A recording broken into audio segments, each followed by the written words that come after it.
Can I just say something that really blessed me today? And I just know that God did not drop this gem in my spirit just for me to keep it to myself. I just know he didn't, because I know it's people that feel like me in the world and that are scared. But being scared is not enough still, and God does not care about you being scared. And God gave Moses the way that he wanted his tabernacle to be built, right? And the Ark of the Covenant, the lampstands, all that, how he wanted all of that to be created, the ephods for the priests, all that. He had a design exactly how he wanted it to be done. And then we skip from Exodus, I think it started at Exodus 25, chapter 25. And then we skip exactly like we're skipping how God wanted it done to Moses, like what he said. And we're going to 31 now, chapter 31, where God straight up tells Moses who is it that he wants to create everything that he has listed. And he calls on 2 craftsmen in whom he gave the ability to create the things that he wanted to be created.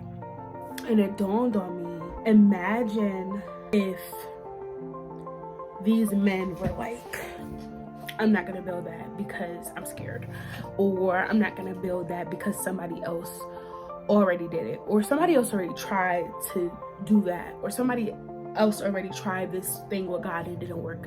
I'm just not gonna do it because it don't work.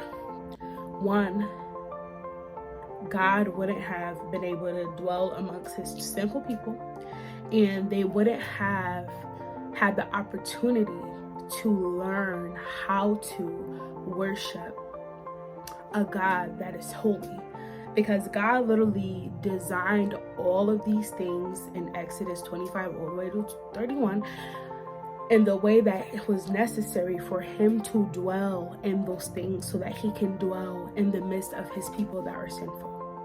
So it's like systems were placed in the Ark of Covenant, for the lampstands. Like literally it was a system in place for everything that God wanted them to create, so that he can dwell with his people. If they would have said no to God, God wouldn't have been able to dwell with his people. And I'm not saying that God can't dwell with his people how he wanted to dwell with them, but God wanted to use these men to create what he wanted to do with his people. God literally created the earth in 6 days. He doesn't need any of us, anyone, especially a sinful, wicked generation as the Israelites were, to create anything for him. But he decides to use people for certain things.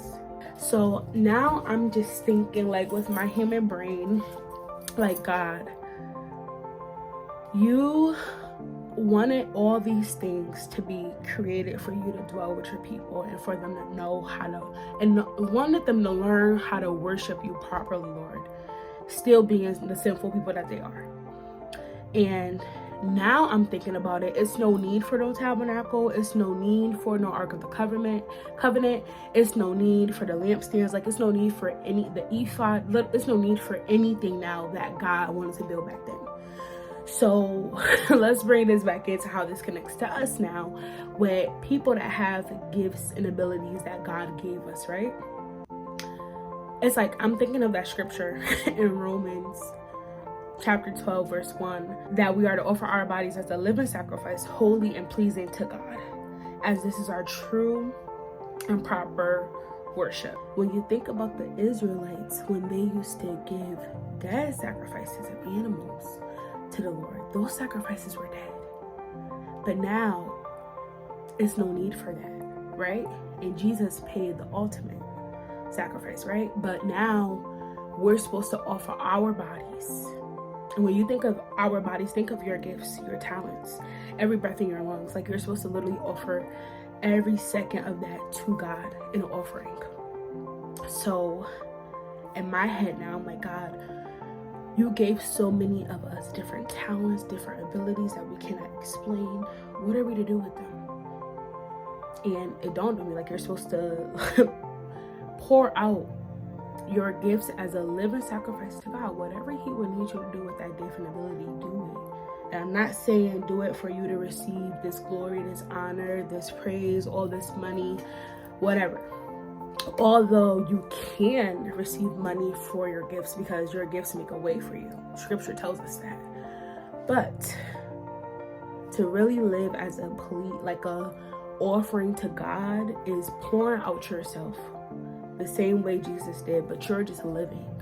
So every single day, everything you should be doing is for the glory of God. Shift the focus off of you and shift the focus on God. That's it. I hope that blessed you like it blessed me, but also go to God and tell him how scared you are. Tell him, like, Lord, I am terrified of doing this. I don't understand it.